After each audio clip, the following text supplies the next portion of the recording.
Alright, after doing my review of Poolpays, one of the users reached out to me with a withdrawal proof which shows that the payer's address, which is the payer's address, actually corresponds with the global pool or that they which I checked initially, which actually implies that yes, the liquidity is actually on the global pool contract address. And he further sent me the actual contract address for me to also check out. All right, because the question I was asking initially is, number one question is a proof that there is actually a game that is being played which generates the revenue, which he said that yes, that his upline told him that they actually play games.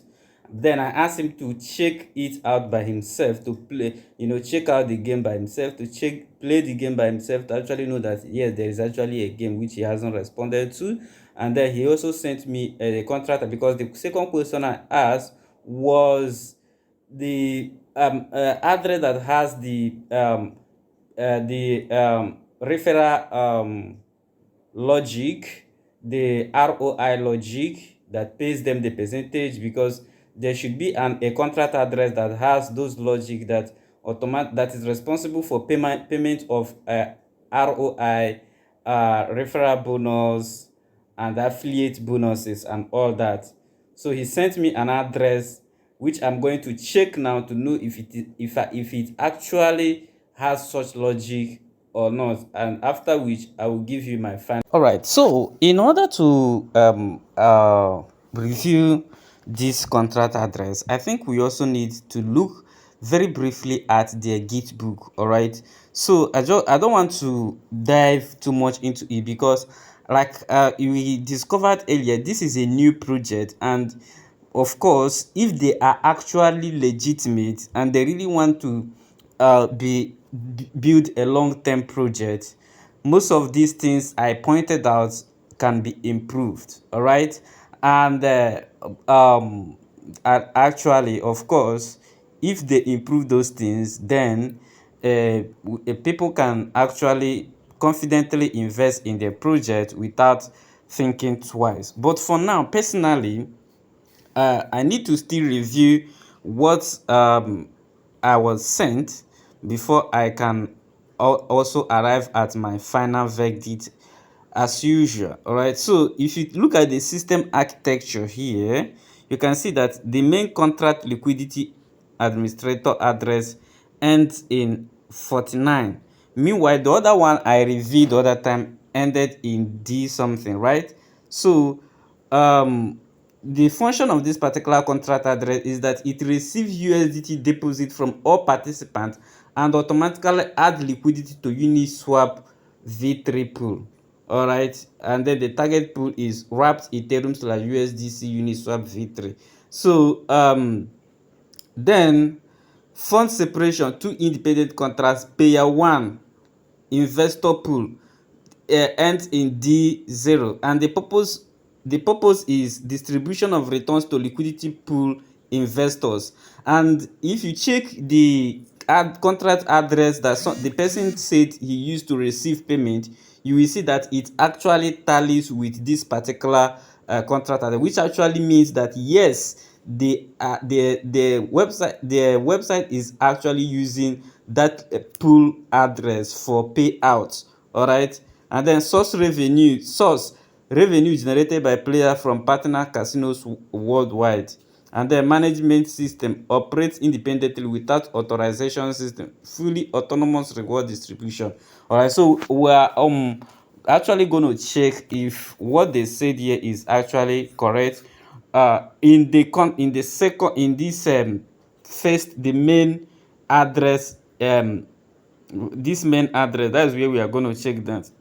And then you can see the another address here, payer 2 casino treasury address. The purpose is payment of winning bets, isolation, completely separated from investors funds.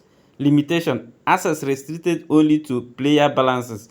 Management system utilizes authorized the sole access control system required for all participating casinos.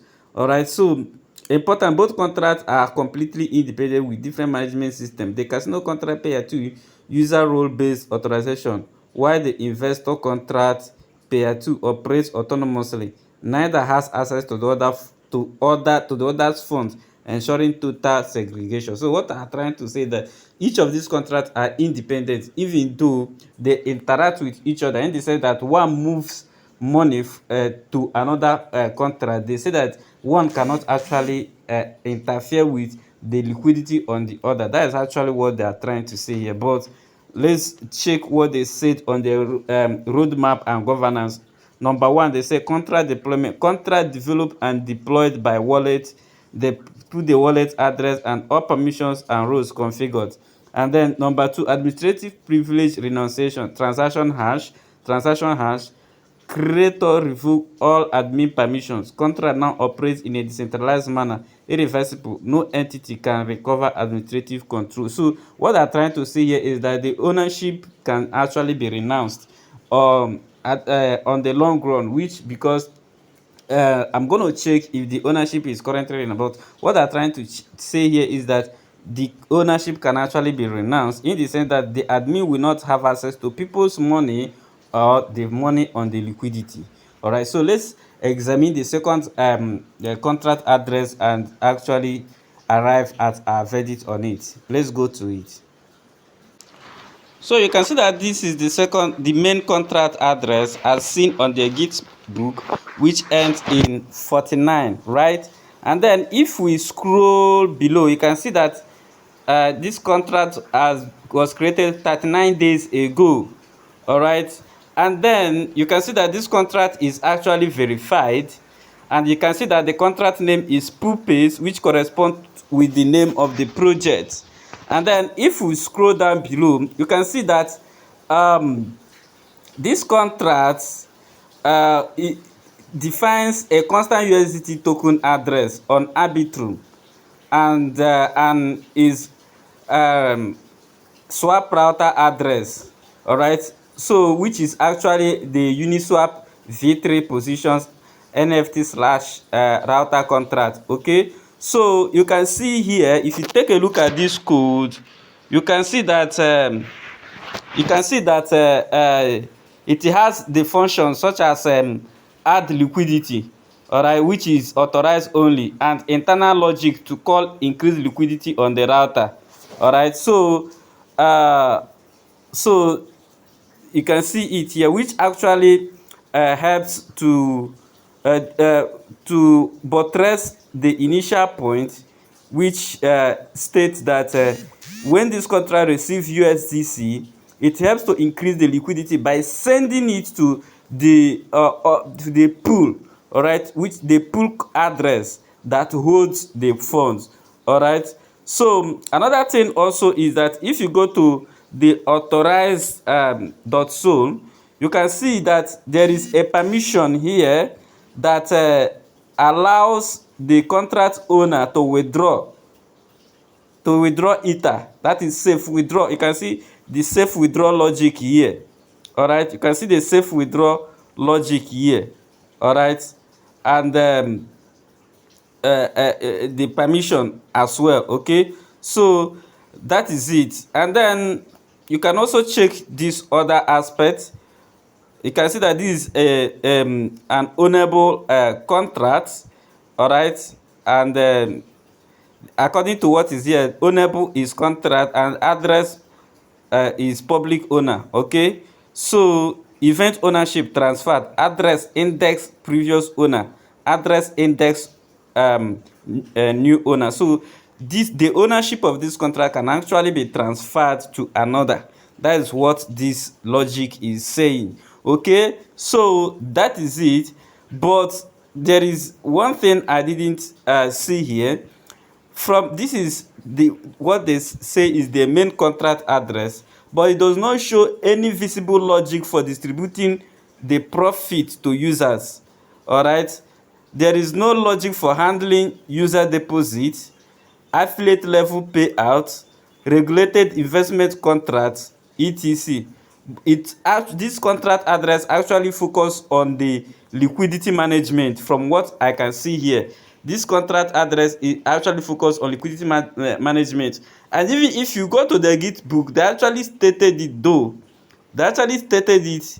Okay, if you go to the main contract here, which is the first one, liquidity administrator, you can see that this contract address is mostly on in charge of liquidity, but there is no contract address that is in charge of um, the reward logic and the investment contract, which is actually the real thing I'm asking of, the affiliate logic and all that.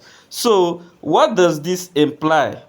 Okay, um it implies that this contract appears to be a permissioned contract that allows the contract administrators to take USDC deposited into it and add liquidity in some Uniswap or position pools, but does not visibly implement the user-facing scheme, which is the yield payment and the affiliate network as described publicly on their website. So the contract allows admin roles to withdraw funds and control permissions, okay, which actually implies high centralization. So they actually stated that this is decentralized, but from what I am seeing from on the contract code, it is centralized. So your payment is actually being managed by the admin. That's what it means. The admin is in charge of your payment. Okay, even though when you place withdrawal you may receive it automatically according to how it is coded, the admin still have the permission to actually stop your withdrawal from going on if he wants to. Okay, so that is it. So which actually means that yes, the admin can still uh, manage the contract, can still change anything he wants to change and all that. All right, so that is it. So in summary, what I have to say about this particular contract address is that yes, it is true that this contract address actually receive funds and forward them into a liquidity pool, okay, which actually prove that there is on-chain movement of funds. But the business model claims that where the users profits are being distributed, the profit that come from game distribution and 20 level affiliate payouts are not substantiated by the contract code that is here. All right, so that logic is not on this particular code. So that means that the model could entirely be off-chain promotional, because the code that executes the payout to users and all that, like the payout that I'm talking about now is in terms of the ROI, and then the share referral bonuses and the rest of them is not here. So that means it is that one is entirely different from this particular code. Okay, so the actual contract is only responsible for the management of the liquidity and the receiving of funds. All right, so and another thing also, I said that this contract is centralized. It's not actually decentralized as they claim, because the contract gives extensive permission to the admins. All right, and it lack transparent payout logic. Users are trusting that the admin will pay them. Okay, so the all the payments you are getting here is not based on the contract, but based on your trust on the admin. That's what it means. That is why I said if by on the long run they actually renounce the ownership, then we can say that yes, your payment is now controlled by the smart contract. But as I'm talking to you now, if you are on this project, your payment is controlled by the admin. But like I said, this is a new project. They still have they still have the chances of doing any improvement on the contract, because the contract has not been renounced. So that admin can still do some improvement on the contract to align with uh, a complete decentralized platform. All right, so that is it. And also, taking a look, you may be asking what of the other contracts? That is the third contract, which is 117. All right, we have already seen that this third contract is actually a proxy contract. All right, so and when it comes to this proxy contract, it allows the administrator to change it. All right, so the administrator can actually grant or revoke the permissions on this contract and approve spender. That means there is a complete segregation between casino treasury and investor funds, which exists only so long as the admins don't change settings. So it is the trust on this particular address is based on assumption, not actually uh, guaranteed by the code or immutable, because the admin can actually change anything on a proxy contract. That is the fact. All right, so your payout, just like I stated initially, your payment on this particular project is actually based on the trust you have on the admin, not actually based on the code, until the ownership is fully renounced as they claimed on the git book. But for now, that is what I can see on this particular code. So if you're investing on this project, invest wisely. All right, so that is it. Thank you.